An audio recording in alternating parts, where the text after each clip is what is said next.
Baik, assalamualaikum warahmatullahi wabarakatuh. Baiklah, saya di sini akan menjelaskan sedikit tentang sejarah studi Al-Quran Orientalis, yakni akan menjelaskan bagaimana sejarah perkembangan kajian-kajian studi Al-Quran yang dilakukan oleh Orientalis, yang mana kita ketahui bahwasanya Orientalis di sini merupakan kajian ketimuran, dan yang mana di benua Asia, yaitu daerah timur, perkembangan Islam itu sangat muncul, yang mana studi Quran salah satu menjadi konsen, menjadi kajian pokok dalam kajian studi Orientalis oleh para Orientalis.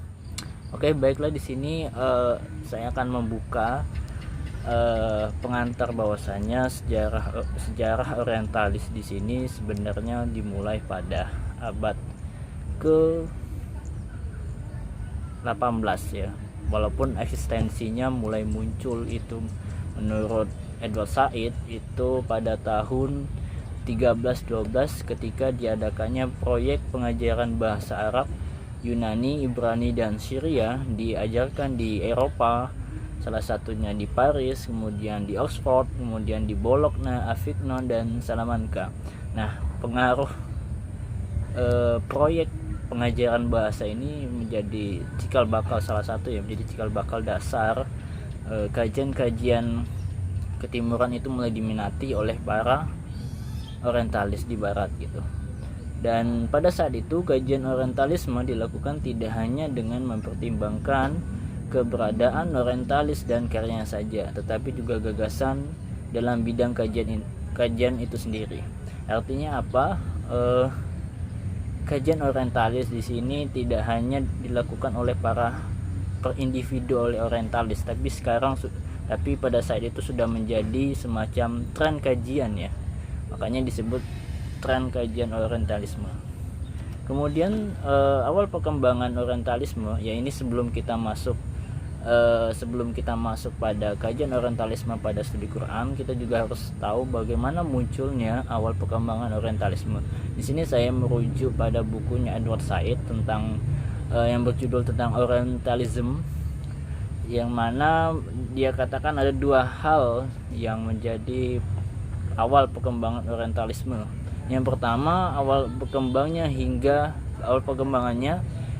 pertengahan abad ke-18, yaitu munculnya salah satu gagasan dari Orientalis, yaitu yang bernama Raymond Schwab dalam karyanya La Renaissance Orientale, yang menyebutkan bahwa Timur memiliki semangat yang tinggi layaknya Renaissance di Barat. Nah, ini yang menjadi awal berangkatnya para Orientalisme itu tertarik dengan kajian di timur, yaitu salah satunya di Asia, di Cina, kemudian India, dan negara-negara di timur lainnya, yang mana mereka melihat negara-negara di timur itu mulai bangkit, dan ini yang menjadi ketertarikan para Orientalisme awal gitu. Yang kedua, munculnya karya kronik-kronik Orientalisme oleh Julius Mohl, yaitu mengenai dokumentasi naskah-naskah Orientalisme yang pernah diterbit tahun 1840 sampai 1867. Nah, buku ini salah satu juga yang banyak mempengaruhi para Orientalisme untuk melakukan kajian-kajian ketimuran, dan buku ini memang salah satu yang menjadi rujukan juga para Orientalisme karena menyajikan banyak karya-karya tentang filologi di negara timur, kemudian ilmu-ilmu humaniora yang berkembang khususnya di Asia dan negara-negara timur itu. Di sini saya fokus yang ingin saya sampaikan mengenai tentang pemetaan sejarah studi Quran Orientalis. Di sini perhatian kajian Orientalisme sebenarnya kan banyak ya. Nah, salah satunya yang menjadi concern para orientalis di sini yaitu meneliti tentang Islam, khususnya kitab sucinya yaitu Al-Qur'an. Karena Al-Qur'an menjadi basis ataupun sumber pokok yang diimani oleh para muslim dan banyak mempengaruhi peradaban Islam pada saat itu. Nah, perhatian pada sarjana Eropa terhadap Al-Quran telah dimulai sejak kunjungan Peter the Venerable yang juga seorang padri dari Cluny ke Toledo pada pertengahan abad ke-12. Ia menaruh perhatian terhadap seluruh permasalahan tentang Islam sehingga merasa perlu untuk mengumpulkan sekumpulan sarjana. Nah, jadi Peter the Venerable ini yang sebagaimana dikutip dalam bukunya Watt Montgomery Watt dalam Bell's Introduction in the Quran. Dia mengatakan bahwasanya Peter ini yang mempengaruhi banyak sejarawan dan dia mengumpulkan para sarjana-sarjanawan untuk meneliti tentang Islam, karena dia melihat di sini Islam ada sesuatu yang menarik dan ada sesuatu yang mana perlu diteliti lebih dalam gitu. Secara garis besar, dalam diskursus kajian Barat terhadap Quran, dia mengetengahkan dua problematika utama yang dihadapi mereka. Yang pertama yaitu pertanyaan tentang kebenaran Al-Quran itu sendiri ataupun keautentikan Al-Quran itu sendiri. Yang kedua yaitu persoalan seputar sumber yang dipakai oleh Nabi Muhammad, yaitu apakah Islam itu terpengaruh oleh agama-agama sebelumnya, yaitu Yahudi dan Nasrani. Dan di sini banyak pada orientalisme awal yang menjadi banyak kajian trennya ya, tentang pertama keautentikan Al-Quran, kemudian keterpengaruhan ajaran-ajaran Islam, yaitu ajaran-ajaran Islam dengan agama-agama lain. Nah, di sini saya memetakan ada 3 kajian orientalis terhadap studi Quran.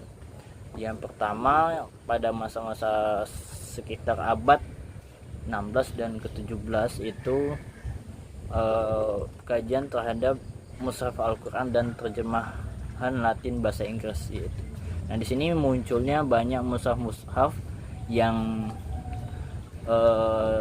dalam bahasa Latin ya, dan ini juga pengaruh dari munculnya media cetak di Eropa, sehingga penyebaran Al-Quran khususnya dalam media tulis itu semakin lajunya semakin tersebar ya, khususnya di Eropa.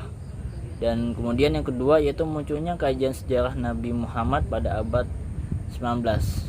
Salah satunya yang dikaji oleh Gustav Well tahun 1843, Alois Spenger tahun 1861, kemudian William Muir 1878. Nah, di sini karena Nabi Muhammad menjadi sosok yang menarik oleh para orientalis karena beliau Nabi Muhammad SAW adalah sosok yang membawa ajaran Islam itu sendiri ke tanah Arab, dan penyebaran agama Islam ketika itu cukup menjadi perhatian karena kita ketahui pada dinasti Umayyah, Abbasiyah sampai Turki Utsmani yang menyebar sampai ke Eropa, Islam menjadi agama yang sangat besar ketika itu, sebagai agama yang membentuk negara adidaya malah ketika itu Turki Utsmani.